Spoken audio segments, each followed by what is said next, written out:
बिस्मिल्लाहिर्रहमानिर्रहीम। अस्सलाम वालेकुम नाज़रीन, एक नए प्रोग्राम के साथ मैं हूं आपका होस्ट तारक चौधरी।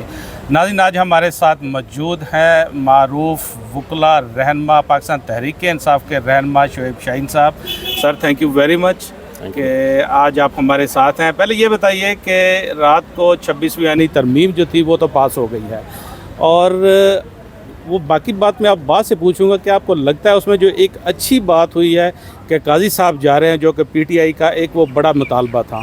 पहली बात तो यह है कि इसको आइनी तरमीम मैं नहीं कहता, मैं इसको आर्मी तरमीम कहता हूँ। जिस तरमीम के पीछे लोगों की आहें, बच्चे उठाया जाना, बीवियों को उठाया जाना, बेटियों को उठाया जाना, मारना, तशद्दुद करना, उनको अगवा करना अगर शामिल है तो ये इसको आइनी तरमीम नहीं कहेंगे, यरगमाली तरमीम कह सकते हैं या आर्मी तरमीम कह सकते हैं। और जिन्होंने उठाया, जिन्होंने कराया, वो सब आपको पता है। दूसरी बात यह है कि काजी फ़ाइसा या जो मीर जाफ़र मीर सादिक हुआ करते हैं ना, उनका अंजाम ये होता है। जो इन्होंने 13 महीने नाइंसाफ़ी की है सिर्फ इसलिए कि उनको एक्सटेंशन मिल जाए, तो मैं ये समझता हूँ कि उनके लिए एक फ़िक्रा काफ़ी है। ना खुदा ही मिला न वसाल सनम। तो इसलिए ये बाकी जजेस के लिए भी एक सबक है, ये इबरतनाक सबक है कि आपने इस दुनिया भी अपने आप को ज़लालत में डाला, और अगले जहां तो अल्लाह ताला आपसे ज़रूर पूछेगा कि आपने जो नाइंसाफ़ियाँ की हैं अपने ज़ाती मफादात के लिए या तासुब के लिए या किसी मकसद के लिए, तो वो आपको उसके अवॉइड करना चाहिए। इसकी बजाय आप अगर आप सही मुनसिफ बन जाएं, आपको एक दिन भी मिले, आप इंसाफ पे मबनी फ़ैसले करें, तो आपका तारीख़ आपको एटलीस्ट अच्छे अल्फाज में याद रखेगी। और कैरेक्टर जो है वो तारीख़ बड़ी तल्ख़ है, कैरेक्टर आपका याद रखती है। ये मुझे बताइए, काजी साहब तो अब चले गए, उनका जाना तो ठहर गया, अब वो यहाँ से जा रहे हैं, नए चीफ जस्टिस आएंगे, ज़ाहिर बात है 3 जजेस की कमेटी है, उनमें से कौन आते हैं। आप मुझे बताइए कि अगर अब वो जो सीनियरिटी का एक प्रिंसिपल है उसके तहत अगर जस्टिस मंसूर अली शाह उनका नोटिफिकेशन नहीं होता तो फिर क्या रिएक्शन आएगा, वकला की जानब से क्या रिएक्शन आएगा? देखें, वकला ने तहरीक का आगाज़ कर दिया है, वकला ने इसको अनाउंस कर दिया है कि हम किसी और को जज नहीं, चीफ जस्टिस नहीं मानेंगे सिवाय मंसूर अली शाह के। अगर मंसूर अली शाह का नोटिफिकेशन ना हुआ, ना उस मसनद में बैठने वाले जज को हम चीफ जस्टिस मानेंगे और ना ही हम उसको एक्सेप्ट करेंगे। हम उसके ख़िलाफ़ तहरीक आज से शुरू हो गई है, और अगर उन्होंने मंसूर अली शाह को बना दिया, इवन देन हमारी तहरीक चलेगी। जो बाकी शिक्के हैं वो सारी की सारी रिवर्स हों, क्योंकि ये कैंगरू कोर्ट्स बना के अपनी मनपसंद तरीके से जजेस को बिठा के अपने इलेक्शन फ्रॉड को छुपाना चाहते हैं, अपनी मनी लॉन्ड्रिंग को छुपाना चाहते हैं, अपनी सारी बदमाशियाँ और बेईमानियों को छुपाने का एक शॉर्टकट उन्होंने अडॉप्ट किया हुआ है। वो है निज़ाम इंसाफ पे हमला कर दो, अपनी पसंद के जजेस को बिठा दो, उनसे अपनी पसंद से फैसले ले लो, बेंच भी खुद बनाओ। तो इससे बेहतर नहीं है फैसले भी फिर खुद कर लो, तारण को बिठा दो और आप बिठा दो उसको, फारूक नायक को, उसको कहो आए जी आप फैसले कर लें। अगर आपने यही कुछ करना है तो इसका नाम आइनी तरमीम न कहें।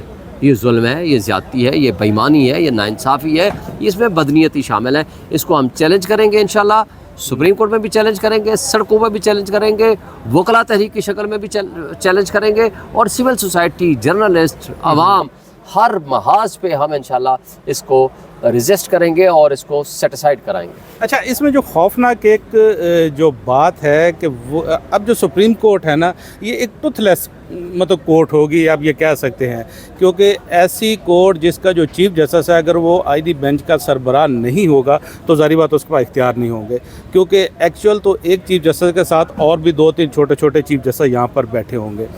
अब जो आईनी कोर्ट के सरबराह होंगे, इख्तियार उनके पास होंगे, उन्होंने आईनी मैटर सुनने हैं। तो क्या आप समझते हैं कि ये जो एक्चुअली ये जो गवर्नमेंट है इसने सुप्रीम कोर्ट को वो इस कदर आप कह दें कि टूथलेस बना दिया है, बेख्तियार बना दिया है कि अब जो लोग हैं शायद उनके ये फैसले भी ना कर पाएँ, क्योंकि बाकी जो जजेस आपके सामने अगर चीफ जस्टिस हैं, सपोज़ वो आईनी बेंच के सरबराह नहीं होते तो फिर तो बेल मैटर सुनेंगे या वो सिविल मैटर सुनेंगे, उनका क्या इख्तियार है, किसी को भी बिठा दें। देखिए, ये इनकी बदनीयती यही है कि निज़ाम इंसाफ को कमज़ोर करो, अपनी पसंद के जजेस लेकर आओ, उनको आप आगे लेकर आओ जिनके ज़रिए आपने अपने फैसले कराने हैं। लिहाजा हम इसीलिए तो इसको एक्सेप्ट नहीं करते। ये आइन के बेसिक स्ट्रक्चर के ख़िलाफ़ है, इंडिपेंडेंस ऑफ जुडिशरी के ख़िलाफ़ है। अगर आपने बेंच भी खुद बनाने हैं कि किसके पास, देखें रेट होती है, सियासतदान अब कोर्ट के अंदर घुसकर बेंच बना रहे हैं। वही कह रहा हूँ ना, रेट होती है किसके ख़िलाफ़, वो होती है गवर्नमेंट फंक्शनरीज़ के ख़िलाफ़। हाँ वो रिट हो, आर्टिकल 199 हो, या उसकी अपील ऊपर आएगी, सही है, और या वो बेंच बना रही है और अपने जज या बिठा रही है। आर्टिकल 184 हो, तो जब आप खुद बैठे होंगे कि हमारे खिलाफ कौन फैसला करे, जो कमज़ोर जज होगा वही हमारे खिलाफ फैसला नहीं करेगा, आप अपनी पसंद के जजेस को बिठाएंगे, तो ये तो कन्फ्लिक्ट ऑफ इंटरेस्ट है, ये मुमकिन ही नहीं है। ये बेसिक स्ट्रक्चर, यानी जो बेसिक स्ट्रक्चर है कि आज़ाद अदलिया होगी, ये आज़ाद अदलिया की रूह के ख़िलाफ़ है, इसलिए हम इसको चैलेंज भी करेंगे। और मेरा नहीं ख्याल कि कोई भी रीज़नेबल जज इसको एक्सेप्ट करेगा। इसको मैं ये समझता हूँ कि तमाम सुप्रीम कोर्ट के जजेस बैठे और इसको सेटिसाइड करें। ये जो 8 जजेस हैं जिन्होंने रिजर्व सीट वाला आपका फ़ैसला दिया, पीटीआई वाला फ़ैसला, अभी तक वो इम्प्लीमेंट नहीं हुआ। आपको लगता है ये जो 8 जजेस हैं जिन्होंने ओथ लिया हुआ है, ये कोई इक़दाम उठाएंगे? कोई आपको नज़र आ रही है कोई? देखिए सिर्फ ये 8 नहीं, मैं कहता हूँ सारे जज बैठे हैं, तमाम जज बैठ के इन गैर आइनी तरामीम को ख़त्म करें, क्योंकि ये हमला है सुप्रीम कोर्ट के ऊपर, ये हमला है हाई कोर्ट के ऊपर, ये हमला है निज़ाम इंसाफ के ऊपर। ये लेकिन 3 दिन जो बुरे दिन रह गए हैं काजी फ़ाइसा के, ये जो ही ख़त्म हो गए, इंशाल्लाह मुझे यकीन है कि तमाम मुनसिफ बैठेंगे और वो अपना माइंड अप्लाई करेंगे और इंसाफ के लिए जो उन्होंने ओथ ले रखा है उसके मुताबिक ये फैसले करेंगे। आई थिंक सो इंशाल्लाह। शेख साहब, आपको लगता है ये जो आईनी तरमीम आ गई, ये तो इम्प्लीमेंट होगी, तो किस तरह से फिर आईनी बेंच के अलावा क्या बाकी जजेस सुन सकेंगे? सारे ये सुप्रीम कोर्ट देखें, LFO क्या आया था? LFO ये था कि हमारे खिलाफ कोई फैसला नहीं देंगे, मुशर्रफ ने जो किया या उससे पहले ज़िया ने किया, लेकिन सुप्रीम कोर्ट में उसने फैसला किया हुआ है कि कोई भी आर्डर होगा हम उसको चैलेंज कर सकते हैं। आईनी तरमीम जो है, आपको याद है कि वो जो रावलपिंडी बार एसोसिएशन वाली हाँ, पिटीशन थी, वो जो उसमें उन्होंने कहा इफ्तिखार चौधरी साहब ने जो सुना, उन्होंने कहा पिटीशन हम मेंटेन कर सकते हैं। हाँ। इस केस में रिलीफ मिलना है या नहीं मिलना ये अलग बात है, लेकिन पिटीशन, इवन काजी फ़ाइसा के भी ये व्यू था, उन्होंने तो सेटिसाइड कर दी थी वो आर्मी अमेंडमेंट। उन्होंने कहा कि पिटीशन मेंटेनेबल है और अगर कोई आईनी तरमीम भी ले आए और वो basic structure of the constitution के ख़िलाफ़ हो तो हम उसको सेटिसाइड कर देंगे। तो लिहाजा ये हो सकती है और बिल्कुल इस पे अमल दरामद होने के बावजूद भी उसको ख़त्म किया जा सकता है। अच्छा, एक तो ये है कि आप लोग अभी चैलेंज करने जा रहे हैं ये आईनी जो तरमीम है, और नंबर 2 वकला जो उन्होंने, जैसे आप लोगों ने ऐलान कर दिया है कि सड़कों पर आप जो आ रहे हैं तो एहतजाज करने जा रहे हैं। अब मुझे ये बताइए, पाकिस्तान तहरीक इंसाफ के हवाले से बात करना चाहता हूँ, जो तरमीम हुई है आपके, तो आपने बहुत सारे लोग लोटे बन गए हैं। बहुत सारे नहीं बने अभी, इस वक्त तक तो 4-5 सामने आए हैं, लेकिन जो भी लोटा बना है उसके खिलाफ कानून के मुताबिक एक्शन होगा, उनको नहीं छोड़ा जाएगा। लेकिन बात यह है कि जो लोगों को उठाया गया, तशद्दुद किया गया, किसी की बीवियों को उठाया गया या किसी को रिश्वत दी गई, ये इलीगल काम है, अनलॉफुल है, अनकॉन्स्टिट्यूशनल है। हम उनको खिलाफ भी एक्शन लेंगे और उसके अलावा ये ग्राउंड सफिशेंट है कि ये जो कॉन्स्टिट्यूशनल अमेंडमेंट की गई है, जो कि काजी फ़ाइसा ने 63A की जो जजमेंट दी है इन दिनों में, सिर्फ अपने लिए नौकरी को बहाल कराने के लिए जिन लोगों की आहें, सिस्कियाँ, सहूलतकारी की है इसने, वो एक गुनाह में ये बराबर के शरीक है। अगर करप्शन हुई है तो भी ये गुनाह में बराबर के शरीक है, और अगर लोगों के ऊपर जुल्म हुआ है तो उसके ऊपर भी इनके खिलाफ बद्दुआएं होंगी। इन्होंने अपना दुनिया भी ख़राब की, इन्होंने अपनी आखिरत भी ख़राब की। ये जो हम बात कर रहे हैं, जिस तरह से पहले प्रैक्टिस एंड प्रोसीजर ऑर्डिनेंस आ गया, उस ऑर्डिनेंस के तहत चीफ साहब को ये इख्तियार मिल गया कि वो अपनी मर्ज़ी की कमेटी बना सकते हैं। फिर उसके बाद आर्टिकल 63A वाला आ गया, उसका आर्टिकल 63A वाला जब एक सहूलतकारी एक किस्म की हुई, ज़ाहिर पता पार्लियामेंट को रिलीफ मिला, गवर्नमेंट को ज़ाहिर रिलीफ मिला, पार्लियामेंट को तो नहीं मिला। और गवर्नमेंट ने ये फिर आज पार्लियामेंट हो या गवर्नमेंट हो एक ही चीज़ है, क्योंकि फॉर्म 47 की पैदावार भी है ना। नहीं, हम तो जूली इलेक्टेड है ना, लेकिन ये जो फॉर्म 47 वाले बैठे हैं ये तो डाकू हैं। अगर कोई डाकू मुझे उठे, एक जाली कागज़ उठाए, जाली कागज़ उठा के इलेक्शन कमिश्नर के साथ मिली भगत करके, क्योंकि इस गैंग ऑफ 3 में उसका नाम भी शामिल है, उसको भी अब एक्सटेंशन मिल गई ना कि जब तक नया नहीं आएगा ही विल कंटिन्यू, वो कंटिन्यू करेंगे।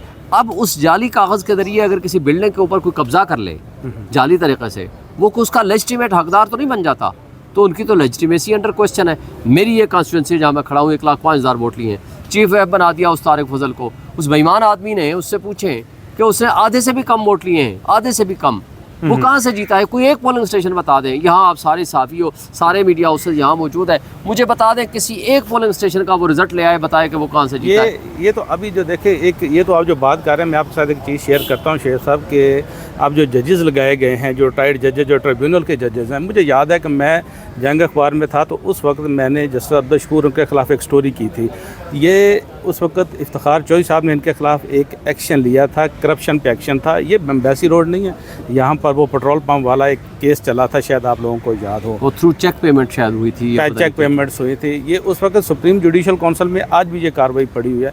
तो क्या देखें, अब तो इनका फैसला भी आ चुका है ना, वज़ार नकवी साहब वाला केस आ चुका है कि अगर जज के ख़िलाफ़ कार्रवाई शुरू हो जाए तो वो सुप्रीम जुडिशल काउंसिल आगे लेके चल सकती है। तो मैं आपसे शेयर कर रहा हूँ, बाकी ये आप लोगों का अपना है। तो क्या ऐसे जो जजेस हैं ये आप लोग काबिल कबूल हैं, इनके ख़िलाफ़ आप कुछ कर रहे हैं जो आपके ट्रिब्यूनल्स में बैठे, अब आपको लगता है आपको रिलीफ मिलेगा इन जजेस से? देखिए, हमने उनको चैलेंज कर रखा है ऑलरेडी, हाई कोर्ट में ये मैटर पेंडिंग है। अब हमें ये तवक्को है कि ये 3 दिन बाद ये चले जाएंगे तो हम कोई इंसाफ पसंद जजेस के पास हम लेकर जाएंगे चीज़ों को। ये तो इलेक्शन कमीशन मिला हुआ है, इलेक्शन कमीशन भी खुद उसमें पार्टी है। मेरा तो सबसे बड़ा मुल्ज़िम ही इलेक्शन कमीशन है, और वो अब चलने नहीं दे रहा जस्टिस तारिक जहांगीरी के पास। वो चाह रहा है कि नहीं, अपनी पसंद का हैंड पिक जज जस्टिस शकूर प्राचा को लाया जाए ताकि वो उनके हक़ में फैसला कर सके। और ये मैंने 3 दिन पहले उनको कोर्ट को बताया था कि आप अपनी मर्ज़ी का जज लाना चाहते हैं ताकि आपके ख़िलाफ़ वो फैसला ना आ सके। आप इस इलेक्शन फ्रॉड में पूरी तरह मुलव्वस हैं, मैंने उनको खुद मुँह पे बताया। RO के साथ मुलव्वस हैं, आपके ऊपर मेरा इल्ज़ाम है, मेरे इलेक्शन पटिशन में आपके खिलाफ लिख के दिया है, क्योंकि इन्होंने कंसोलिडेशन वोटों की गिनती बाद में की, नोटिफिकेशन पहले कर दिया उन्होंने। 11 फरवरी का नोटिफिकेशन है, 12 फरवरी को इन्होंने फॉर्म बनाए, फॉर्म 47, 48, 49। तो आपने नोटिफिकेशन कैसे कर दिया? मैंने कहा आप तो पूरी तरह मुलव्वस हैं, आप तो मुल्ज़िम हैं इसमें, आप तो चाहेंगे कि फेयर इम्पार्शल उसकी इंक्वायरी ना हो। लेकिन इंशाल्लाह ताला हम उम्मीद रखते हैं कि जिस तरह की ये बेईमानियाँ कर रहे हैं, बिलाखिर इंशाल्लाह ताला इनका अंजाम बुरा होगा। ये घरों में भागेंगे, ये जाएंगे और इनका इंसाफ भी होगा। तो अब ये बताइए मुझे कि इमरान खान साहब कब तक बाहर आएंगे? आप लोगों को कब तक उम्मीद है? क्या करने जा रहे हैं? कोई पब्लिक कॉल अब नेक्स्ट देने जा रहे हैं? क्या करेंगे आप? आपको क्या लाया अमल है? हम सड़कों पे तो ऑलरेडी आ चुके हैं, हम वो भी इंशाल्लाह प्रोटेस्ट का रास्ता भी अडॉप्ट करेंगे। हम अदालतों से भी आप इंशाल्लाह कंप्रोमाइज भी हो जाते हैं ना, जैसे गंडापुर साहब आए फिर वापस भी चले गए, तो वो प्रोटेस्ट खत्म हो गया। बहरहाल ये चीज़ें अलग हैं, क्योंकि प्रोटेस्ट का एक प्रोग्राम था और प्रोटेस्ट हुआ टू सम एक्सटेंट, लोग आए, निकले, बहुत बड़ी तादाद में एहतजाज हुआ। लोग आज भी निकलना चाहते हैं। हमें अदालतों से भी, आज़ाद मनश जजेस से हमें इंसाफ की तवक्को है, और अभी ये 3 दिन बाद ये चला जाएगा तो हमें उम्मीद है कि इंशाल्लाह सुप्रीम कोर्ट से भी हमें रिलीफ मिलेगा, और हमें ये भी उम्मीद है कि इंशाल्लाह अवाम और पब्लिक भी निकलेगी और इन ज़ालिमों से छुटकारा हासिल होगा इंशाल्लाह, और इमरान खान बाहर आएगा। चले जी, thank you very much Shoaib साहब, बहुत बहुत शुक्रिया आपका। नाज़रीन, ये थी वो गुफ्तगू ताज़ा तरीन सूरत हाल जो कि सुप्रीम कोर्ट ऑफ पाकिस्तान में है। 26वीं आइनी तरमीम के पास जो सूरत हाल इस वक्त क्रिएट हो रही है, वकला बरादरी क्या करने जा रही है, पाकिस्तान तहरीक इंसाफ का क्या इस पर अब रद्द-ए-अमल आने वाला है, ये थे शुएब सईद साहब हमें बता रहे थे। शुएब साहब थैंक यू वेरी मच, बहुत बहुत शुक्रिया। नाज़रीन, आपका ख्याल रखिएगा, अल्लाह हाफ़िज़।